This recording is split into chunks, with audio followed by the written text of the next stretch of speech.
We're joined here with East Carolina University outfielder Bryant Packard. So far this season, you've passed just about every stat that you set last year. What has been the key for you from this year to last year? Well, I think a lot of it is just me getting healthy. Obviously, I had that back injury, the pars defect, stress fracture in the L4, L5. So just getting that straightforward with physical therapy with Kevin Young down the road and just having a different attitude other than I did last year, becoming more of a leader and being more confident in myself. Can you kind of detail what your summer was like getting healthy and getting stronger for the season? Yeah, it sucked. I mean, all my friends, all the guys on the team went and played summer ball, and I wasn't able to. I was going to go to the Cape Cod League, play for Warren Gateman, but I wasn't able to, so I had to stay back here, take an English class, got an A, so that wasn't bad. So I got a credit for that for my major. But all in all, it wasn't bad because I got stronger. Like you said, I got a little more healthier. Still wasn't able to pick up a bat until this January, so I went from last May to this January, not even being able to swing a bat. So that was pretty tough, but rebounded. What people or peoples would you point to the most for helping you get to where you are now? I'd say like growing up like my parents, especially my dad. Like he went to the ball field with me every day, next to the training center right down the road. He really pushed me to get better. My mom was always on my side. She didn't know much about baseball, but she was always going to be there rooting for me. And I had great friends, like you and like all the guys coming through high school. My coach Jason Mills and the whole ECU program.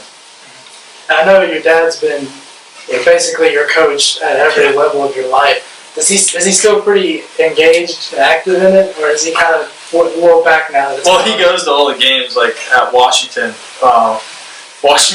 University. I hit a home run or whatever, and he's up in the stands like, woo, like, you're from here, you're born here, this is your state. So, he's more of a goofball now, but yeah, growing up, he was really intense on me, but he kind of lets me do my own thing and trust the coaches here. So. Yeah, you mentioned getting to play in your hometown of Seattle, Washington. What was that like? Well, I lived there from like 0 to 3, so all I remember is going back there like twice and seeing my grandma, and all I remember is the rain, and that's what we saw that weekend. But it was cool. I got to go and see my house that I was born in, which I'd never seen before. So that was pretty cool, and the weather was actually not that bad. Like it better here than that? Yes, people will do. And you, because of your father being in the Navy, you moved around a lot. Mm-hmm. Lived in Seattle, Pennsylvania. Yeah, West Virginia, Maryland. And so how did that affect your growth as a player growing up? I guess I really got serious into baseball when I was in Pennsylvania, I guess like 4th grade, Little League Baseball. I focused on that sport. I had a love for basketball, like I'm an avid basketball fan, but wasn't blessed with basketball abilities. So when I got here, in the 5th grade, got on a travel team, Pitt County Pirates, Pitt County Knights, played for them too. But then that's when baseball got serious. So I'd say until here, it wasn't as serious. And when we got here, we were able to play year-round. So that was a lot better than being in Pennsylvania, only able to play for 5 months a year, 6 months a year. So. And kind of take us back in time to when you first committed to East Carolina. What kind of went that decision? What kind of attracted you to Coach Cliff Godwin and the team in the first place? Right. Well, when I moved here in 5th grade, I remember driving past ECU's campus, the ball field, and I remember just seeing the trees and the stadium. I remember telling my dad, hey, I want to play there when I get older. And I guess that was always sort of a goal for mine. I had other schools looking at me, but nothing felt like East Carolina. I just felt like home, even though I hadn't even been there yet. Coach G, really reeled me in. I just fell in love with the university as soon as I took a visit here. I think he got the coaching job in 2014, and that's when I went to his office. I was a sophomore in high school. And talked about it, went home, called him right when I got home. I think he said he was in Froyo, eating frozen yogurt. Called him and was like, hey, I want to be a Pirate. He said, that's awesome. And you mentioned earlier your high school coach from Conley, Jason Mills. Mm-hmm. How did he shape you as a player? Coach Mills is a man, I'd say he helped me more as a person than a player, honestly, just because he was such a laid-back guy. He made baseball fun. He really taught me a lot about pitching, although I don't pitch now. But overall, just knowing the game and knowledge for the game, he was really good at. He was able to connect with you on a personal level, not just a coach level. So that was pretty cool. Were you ever going to or was the idea ever entertained for you to pitch at ECU at all? It was until I got here and I saw how good they were. 85 is not that cool here. So I thought I threw hard in high school, and then I got here, and 85 is like the decent speed.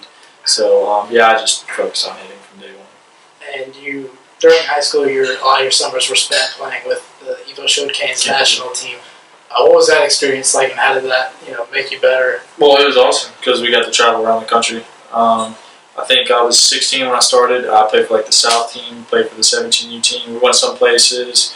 The coolest place probably was Arizona. I was supposed to go to California, didn't end up going. We went to Georgia. We went everywhere. I played guys like Joe Rizzo, Seth Beer, who won the Gold Spikes Award last year. So it was just really cool being with that competition and just traveling all those places. Coach Mills was actually one of the coaches, so I traveled around with him. Yeah, but that was nice. Yeah. And all right, so far this year, the team's doing really good, 26-9. Even though you just dropped your first series of the season, only having dropped one series so far this year is a plus. Yeah. Do you think, how has this team grown from last year to this year? I know last year there was big expectations. This year it's more kind of coming out of a surprise. Yeah, well, if you look at last year at this point, I think in conference play we were 0-10. We got swept 3 times in a row. There just wasn't a lot of. We had toughness, but there wasn't a lot of grit on the team. I don't think we wanted it as bad as we want it now, and I don't think we believed in ourselves like we do now. And Coach G has done a great job with that. He nipped that in the bud from day one. I'm talking about how we had to be tougher than we were last year. And I think this team is tougher. We're probably the same talent, honestly, but we're just a very tight-knit group. Does the first stretch there, you had back-to-back series wins over ranked AAC opponents? Yeah. Was it Wichita from Wichita State? Yep. Mm-hmm. And did that, getting those wins right there early in AAC play, does that guys give you guys more confidence going forward? You can beat anybody? Yeah, definitely. Guys like Alec Baum and Janista and just guys in Wichita State that just really stand out. You're like, wow, you hear about them and then you actually play them and then you beat them. So, that just your confidence goes way up. And they all have good arms. I think we can beat any pitcher in the country. As you saw, we beat McClanahan Friday night. He's one of the best in the country. But if we stick to our approach offensively and pitch good, I think we can beat anybody in the country. So, piggybacking off that, what would you say the team's ceiling, so to say, would be by the end of the year? I think we go to one. Yeah, I think we could definitely do it. Coach G came here in 2014 with that as the mission, as the final goal. But we can't look that far ahead because we can only worry about Duke tomorrow and then just take it day by day from there. And for you specifically, 13-game hitting streak, you're hitting over 500 during that hitting streak. You had the stretch of 5 home runs in 3 games. What's been, has anything changed that's been leading to this hot streak? I didn't actually know about that hit streak until yesterday. Somebody told me about it. And you don't really think about that kind of stuff. But I guess nothing in my swing's really changed. I just ever since the back injury, I picked up the bat in January. I've just felt really good since then. I really don't know why, to be honest with you. I think I'm just more flexible, and my approach has gotten a lot more simpler in the hitting. Not trying to do too much, not trying to hit home runs, but just letting them come when they come and looking for a single pitch and just being really aggressive. It just happened to. Yeah, Yeah. And you said about that back injury. What was going through your head when it happened? Was that scary? This might be last year all over again? Yeah, well, when it happened again, the doctor was like, hey, man, you might not be able to play this year. Initially, I didn't even know if I was ever even going to be able to suit up again because they told me that, that back injury, it could flare up every time you swing a bat for the rest of your life. So I'm just blessed to be able to swing a bat, nonetheless play every day. So, yeah, it was scary, but I had a lot of confidence with my physical therapy and Kevin Young and Zach Womack to help me out with it all.